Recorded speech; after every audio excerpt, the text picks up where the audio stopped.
আমি এখন দাঁড়িয়ে আছি যে গাছটির সামনে, সেই গাছটার নাম হচ্ছে তুলসী পাতা বা তুলসী গাছ বা অনেকে হরি গাছ বলেও ডেকে থাকেন। তো তুলসী পাতা কি কি বার তুলতে নেই এই প্রশ্নটা অনেকে আমার কাছে জানতে চেয়েছেন।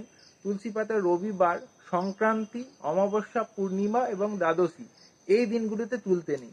এখন এই দিনগুলোয় যদি তুলসী পাতা ব্যবহার করতে যান তাহলে সেক্ষেত্রে কি করবেন? আগের দিন তুলসী পাতা তুলে রাখুন এবং পরের দিন সেই তুলসী পাতাটা ব্যবহার করুন, এতে কোনো অসুবিধা নেই। আর তুলসী পাতা এছাড়াও এর অনেক ভেষজ গুণাগুণ আছে। ভেষজ গুণাগুণের মধ্যে একটা যেটা আমরা সাধারণত ব্যবহার করে থাকি সেটা হচ্ছে, যদি আপনাদের সর্দি কাশির খুব অসুবিধা থাকে তাহলে প্রত্যেকদিন সকালবেলা উঠে তুলসী পাতা মধুর সঙ্গে খালি পেটে খেতে পারেন।